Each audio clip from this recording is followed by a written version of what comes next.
Okay. Assalamu alaikum. So today the chosen topic is psychology of fear. So we've all been in a position where we have done something out of our comfort zone.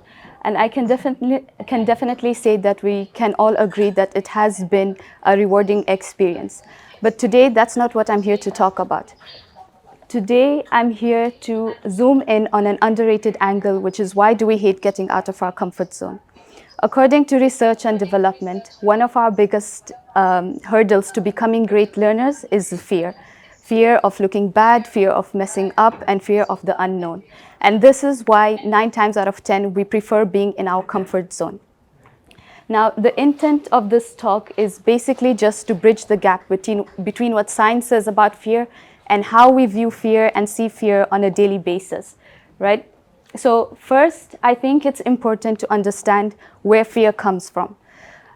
As we are born, fear is instilled into us, right? And it comes from a part of our brain called the amygdala. And some people call this the lizard brain. Now, it doesn't really matter what we call it, but we do know a few things about it. 1, everybody has an amygdala. 2, it lives by the brain stem. It's the size of 2 almonds, and it's there to help us survive. It's there to detect fear and to steer us away from danger. So for example, right now, if I were to throw something into the crowd, most of you would, try to dodge it or duck, right? So this is the lizard brain at play. It detects a threat, generates fear, you move. Now, the lizard brain is great at doing its job. However, there's a glitch to the system. And the glitch is that it cannot really differentiate between the good challenges and the bad challenges, the good threats and the bad threats. So what it does is that it avoids them altogether. Now, there are 4 elements that creates and enhances fear. And there is uncertainty, attention, change, and struggle. Now, the idea is that if 1 or 4 of these elements are present, then fear will be present. Now, we all can agree that these 4 elements can definitely, describe a dangerous situation. But it's also there when we compete against each other, when we perform. And most times than not, when we feel fear, we avoid doing the thing or the action. An example, like in a setting like this, if I were to call somebody by their name or somebody was to raise their hand and ask a question, you automatically have attention, right? And with attention, now you're not really certain whether your question is a smart question or your answer is a very good answer. So you have uncertainty. With attention and uncertainty, again, we have fear, and most times than not, we do not ask the question.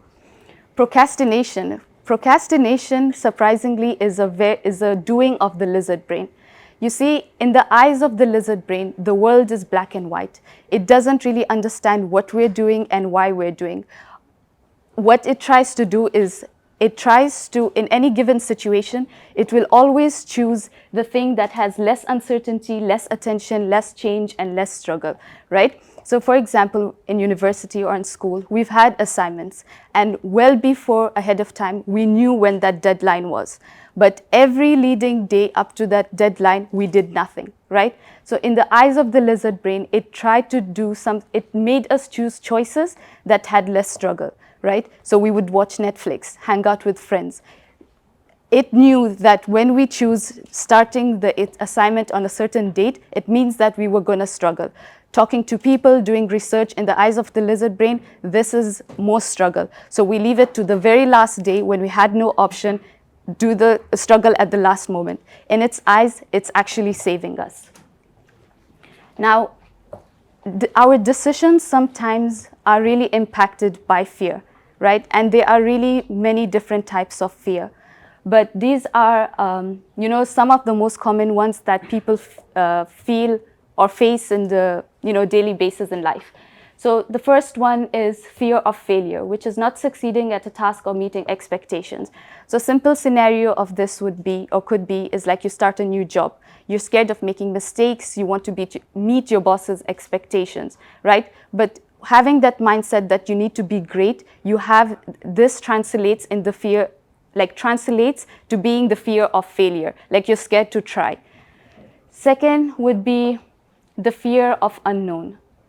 which is situations or outcomes that are unfamiliar. So you move to a new city, you don't know the people there, you're not really familiar with the environment, you're not really sure like how you're going to be fitting in. So this could translate as the fear of the unknown. Fear of change is basically like if you've been working with the team for the longest time, you're accustomed to their working style patterns, you're used to the people's personality, and you're just comfortable within that team and that project. But now that you have to change teams, you're not really sure if you would fit in with the new group, right? And just going through that struggle with that new group translates as a fear of change.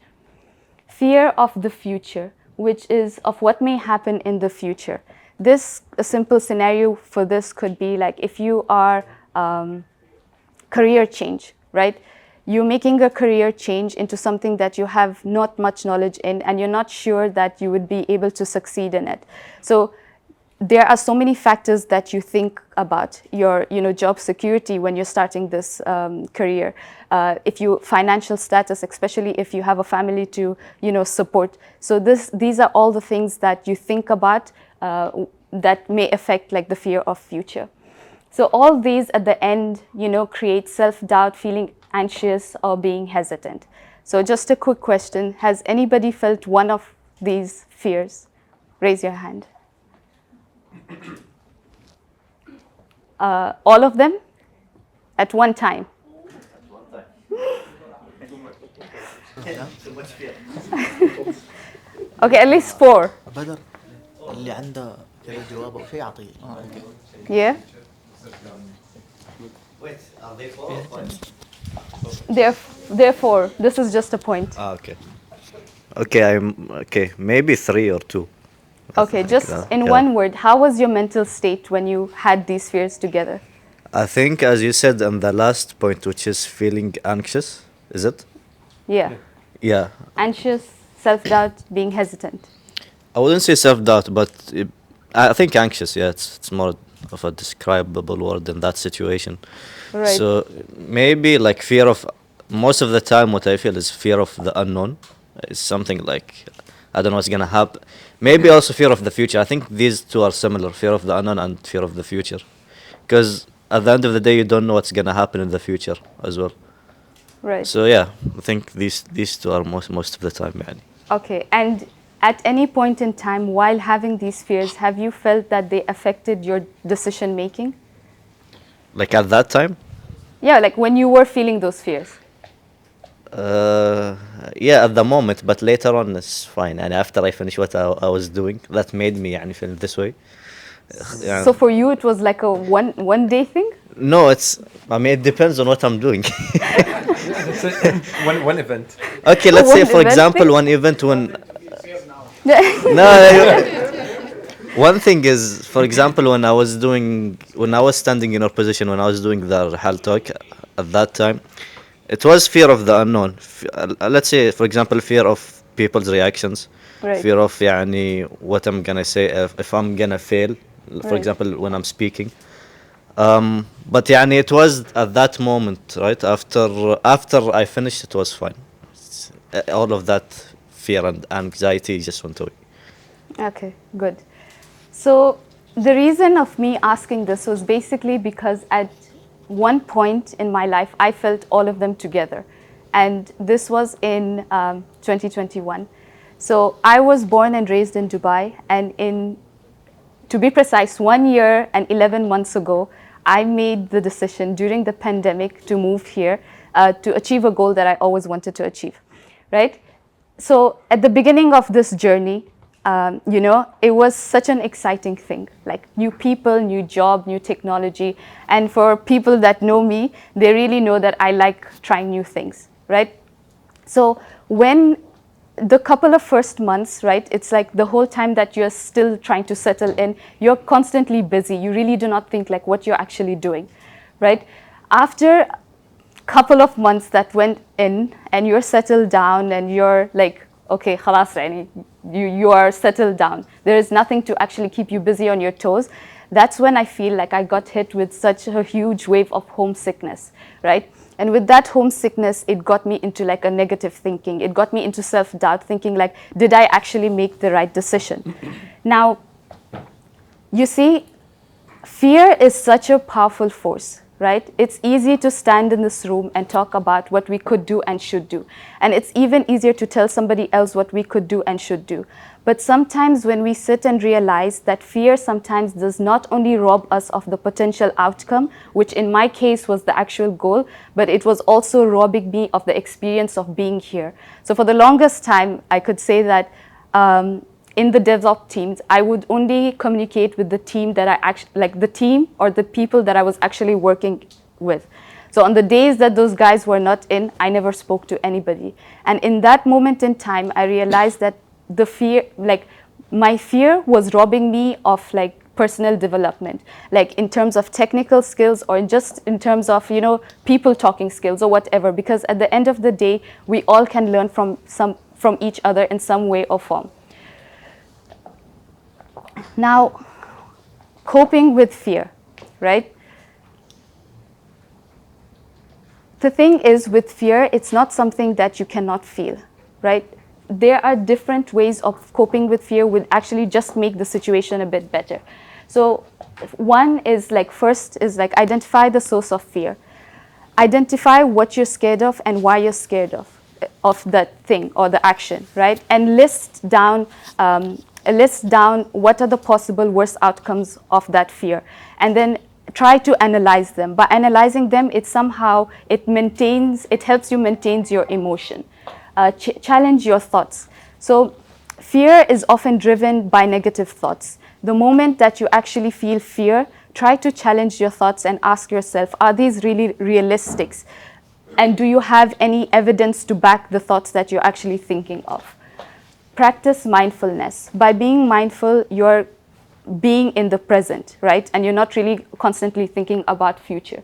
So by being mindful, you're being in the present, and you can, it reduces your anxiety. So there are some techniques which you can do, like deep breathing, meditation as well.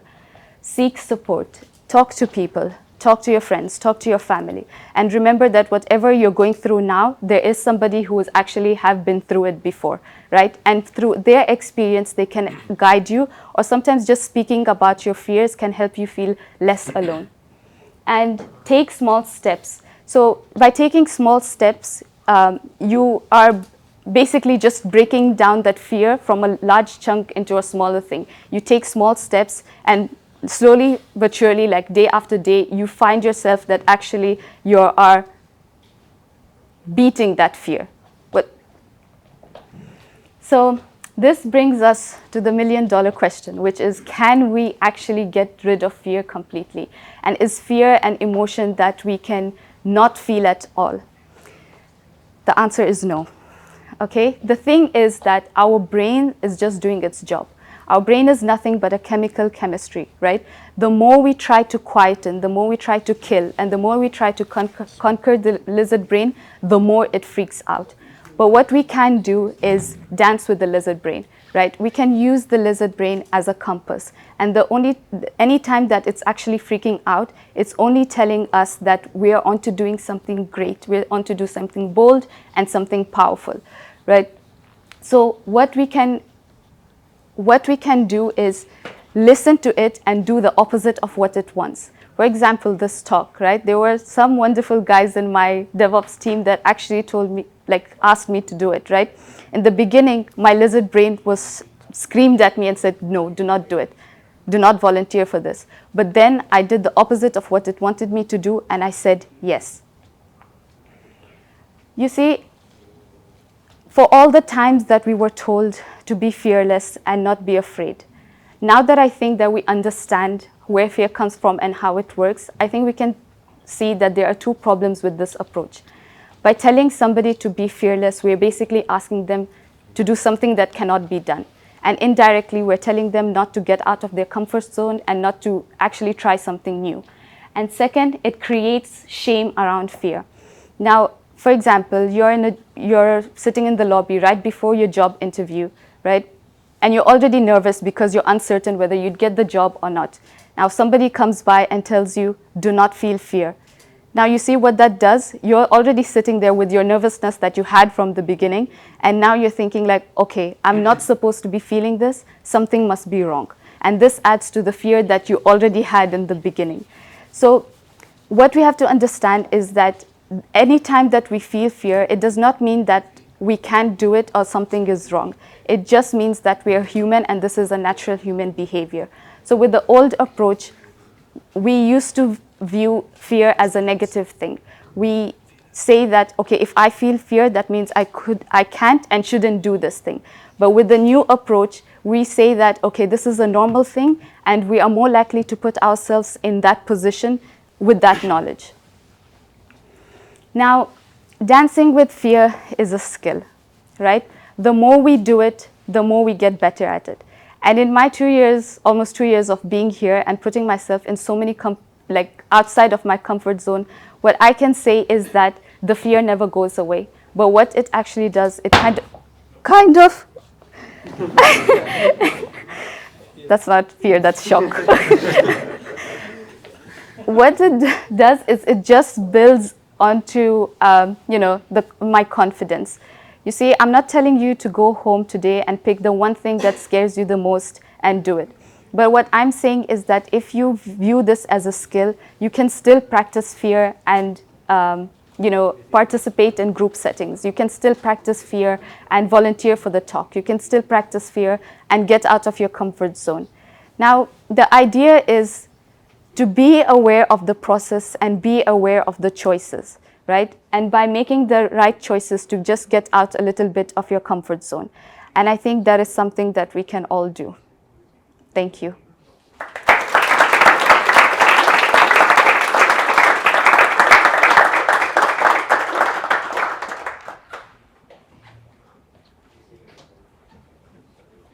Questions?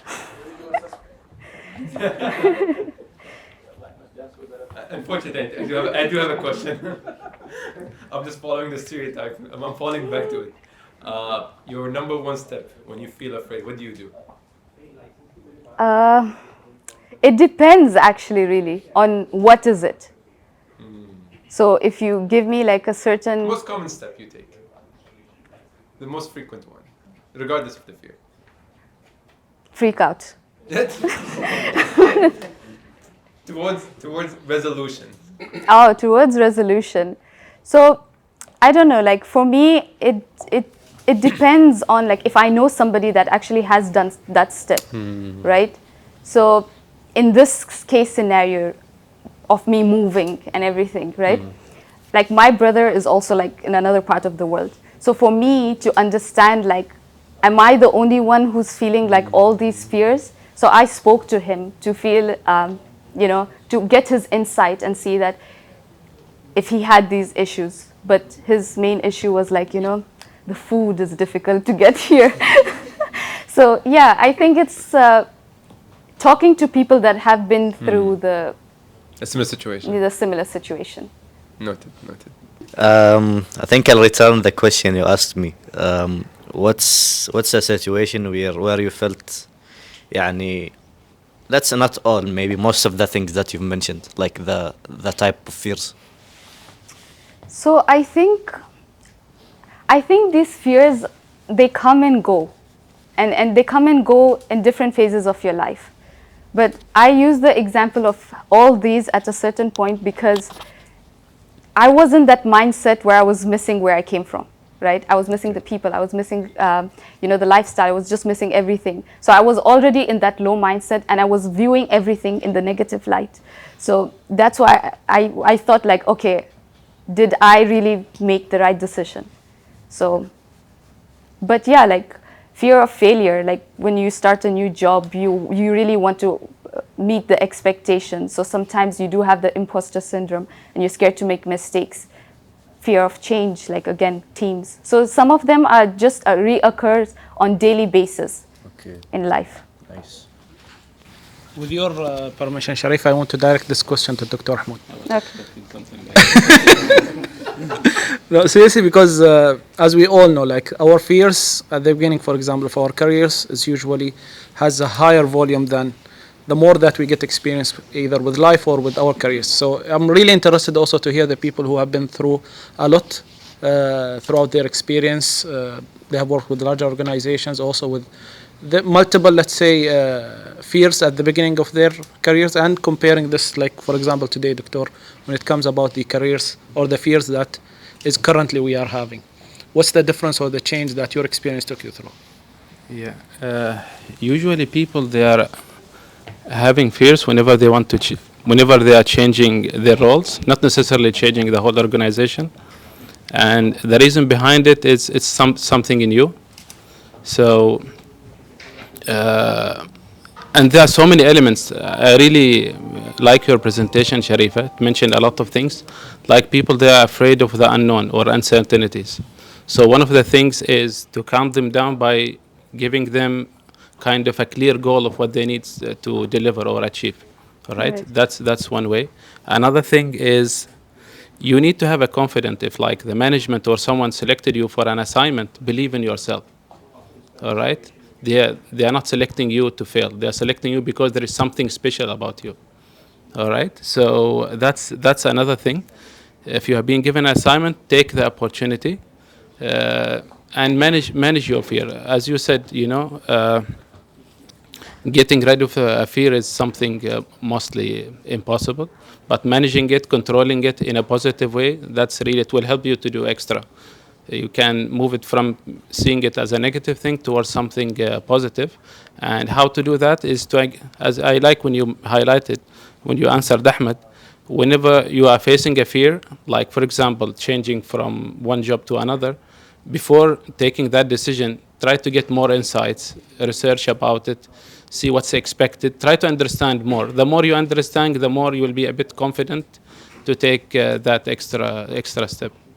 And for us, for example, as a consulting company, TP, we're always in that dilemma where it's becoming like we need always to dance with the lizard, because there is always new clients, a new atmosphere, new challenges, totally new projects. We don't know whether the project sponsor is someone easy to deal with, someone logical, or something. So many things going in our minds, but we always try to set the scene. We are professional individuals. We have certain steps on how we are doing things, and we try to manage the situation accordingly. Yeah, so it's a mix of things, Tariq. Being confident of yourself, believing in yourself, as well as trying to get more insights about that particular change in order to control your fear. Yeah. Sorry for the long answer. Get it back to you, Ahmed. You want it? Okay, no worries. Okay, so I just want to basically add more to what Dr. Hamoud had said, and answering Tariq's question. I think one of the ways that basically help people in overcoming fear is to actually embrace it. And this goes back to what Shamsa was saying in terms of if you feel fear, then you can validate it, because it's a real emotion. It's an emotion that every human being feels, and there's no escape from it in a way. But when you embrace something, it basically like gives you an idea and know, okay, like for example, for me, one way I embrace fear is to ask myself, what's the worst thing that can happen? And I come up with the most unrealistic scenario that probably the chances of it happening are very, very slim. Like, I don't know, walking down the street and something falling on me, the building crashing, like just the most unrealistic thing. And then that actually makes you realize the fact that sometimes our fears, I don't want to say are not real, but they're kind of misplaced. Right. And with, like, for example, starting a new project, there's always that fear of wanting to prove yourself, wanting to do more. And that's I think, is a very natural thing for every person that works and has clients and has to deal with clients. But then just ask yourself, what's the worst thing that can happen? They're not going to be happy. Okay, they're not going to be happy. Maybe there's a better opportunity for you. Maybe there's some things that you still need to learn in order to do better. But I think just ask yourself, what is the worst thing that can happen? And think about the most unrealistic thing that can happen, and then you'll realize, no, your fears are most of the time probably very misplaced. and that you really have nothing to be afraid of. But always embrace it, just like you said. It's you can't. It's not something that you Not can't feel. just like disregard. So yeah. I just want to add, before that, this was like my best favorite topic so far. So thank you, Sharifa. You presented it beautifully. What I wanted to add is just one more aspect that I think most of the people, most of the fear comes from is that what other people are thinking about us. Right. So apart from all the other aspects of fear, we are always living in our brain the scenarios. What would that person think? How would my manager perceive this? Maybe they are thinking this of me. So we actually stop ourselves from doing so many things because we are assuming what other people are thinking of us, and this is making us stop doing so many things. Right. So, and I learned through years of suffering and experience that the minute you stop assuming what other people are thinking and you just focus on the actual steps that you can take towards overcoming that fear, and the minute you do that thing, you notice that nobody actually was thinking what you were About thinking. you in the first place. It's all in your head. Yeah. So doing that in small steps, I noticed that you slowly get braver. So you become not fearless, but easily ready to face another challenge or Right. face another fear. So that's the only aspect I wanted to add. I have one question. Does fear of something lead to panic attack? Lead to? Panic attack. What's that? Sometime Oh, panic attack. panic attack. I think it can actually. Because, for example, let's say if I don't hold talks like this a lot, right? But let's say if I'm really scared of having, actually talking in front of a large crowd like this, I'm not going to lie, I was nervous. I was telling Muhammad and the girls, like, I'm so nervous, talk to me, right? But let's say that if it was such a really big fear of mine, I would go into like panic attack. So now I really do not know how to solve panic attacks. But I think from what I think it can. Do you think fear and being not fearless, but being good at coping with fear is associated with self-confidence and believing in yourself? Do I think coping with fear is connected to being self-confident? Yeah. Okay, that's a good question. I'm actually thinking about it. Because many people associate being confident with being fearless. So what's your opinion about this? Okay, so let's say, for example, you have a fear to a certain thing, right? The more you do it, the more, again, like we said, it's not like we won't feel fear, but we feel confident to doing that certain action. So in the long run, when you tell to yourself that, okay, I was able to do this, I'm sure I can do this. So it's like you're hyping yourself to do the next fearless thing. But I feel that to reach to that level, you have to do so many fearless stuff, I think, to build that self-confidence. You can see we into private territory. So yeah, Rahma Adam asks a question. Did something you were afraid of ever happened, and how did you deal with that?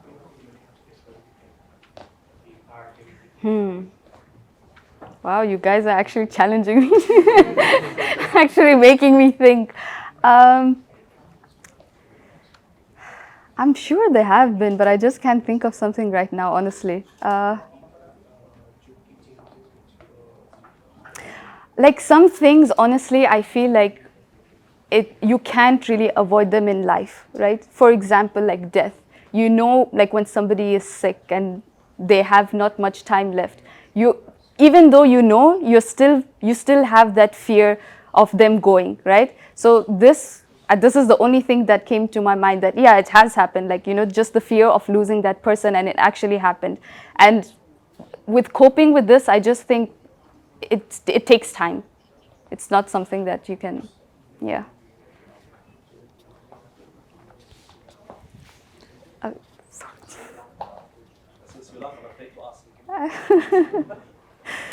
So He has the mic. عندي سؤال وبعطيك اياه.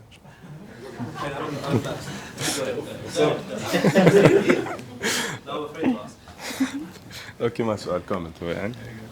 Okay, so first of all, thank you very much. I would like to thank you for choosing this topic. I believe it's one of those topics that we all go through, Right. but it's never really talked about, or we never took the time to like, stand and think about it. Right. So one of the slides that you mentioned was about coping with fear. Right. A point that I could deeply relate with was practicing mindfulness.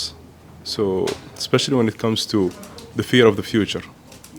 There's no amount of fear or thinking that could change the outcome in the future. Right.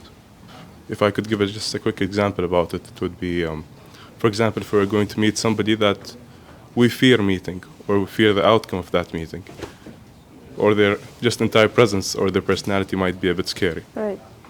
A good part would be to just remind yourself that you can be a scary person as well, and it could change the outcome.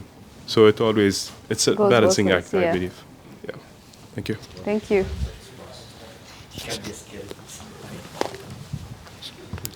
Sorry. Yeah, hi everyone. So I just wanted to add a comment to what you have mentioned beforehand in the slides. You mentioned that fear is instinctual. In fact, it's not. Fear comes with experience and knowledge. So I have two examples, actually. One that's theoretical and one that's realistic, that I witnessed myself. Right. So if you place a toddler in a cage with a lion, how will the toddler react? Normally. Because he've never seen a lion ingesting a real human being beforehand. Right. But we, since we have watched National Geographic, we have seen lions in TV, we get that fear. So it comes with knowledge. So that's one theoretical example. The other one is practical. I've witnessed in 2013. In 2013, there was an earthquake in Iran, and there's what we refer to as the aftershock, Hazzat irtidadiyya. So the aftershock happened, it was felt in Quram. So I was there in a second store building, and we felt the chairs and the tables moving all around. So I remember this after the earthquake that happened in Turkey and Syria. I remember this incident. So how did we react when that aftershock happened? We kept laughing. We kept laughing. Now imagine if the same aftershock happens right now, after what happened in Turkey and in Syria, how will we react? Running out. Right. Exactly. Yeah, exactly. We won't be laughing the way we laughed in 2013, because fear comes with knowledge and experience. The only instinctual fear is the fear from loud voices. That's why toddlers cry when you shout at them. That's the only instinctual fear. Other fears just come from experience, from knowledge, from learning, from witnessing stuff. So that's my only comment. Yeah. That's a nice one. No, I just wanted to add something. I don't know if it's going to lead to a question in the end, but another thing is also sort of finding the silver lining in fear. I don't know if you guys have experienced this, but like sometimes fear can drive you to do better.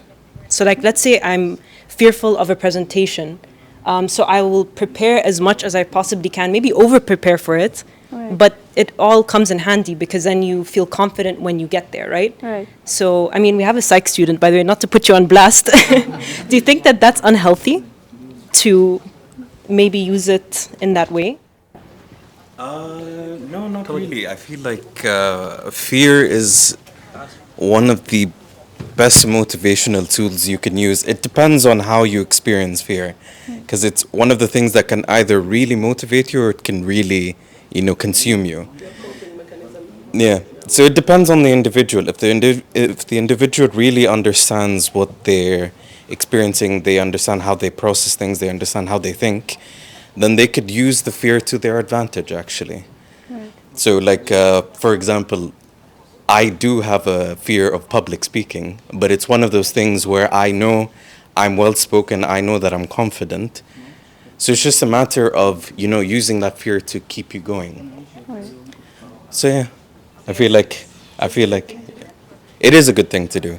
I feel like fear is quite a necessity. It's something that if humans lacked, they wouldn't have room to grow. They wouldn't have that desire to like really want to push themselves. And it's something that can really make people do great things. Yeah. I agree. Thank you. Anyone? I'll give an example to complement what have been mentioned.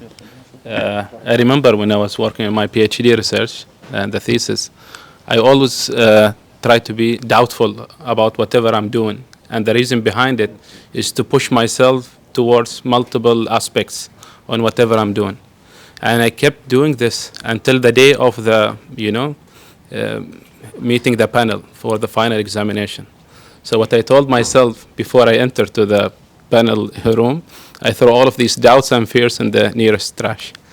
Yeah. So when I entered there, now regardless of how they're trying to create some doubts or any kind of questions about the research and thesis, so all of these aspects already went through my mind. So whatever they ask about, it's already, I have an answer about it, and I have a belief on what I've did, because throughout the journey, I don't know, for quite some time, I already have that kind of thinking.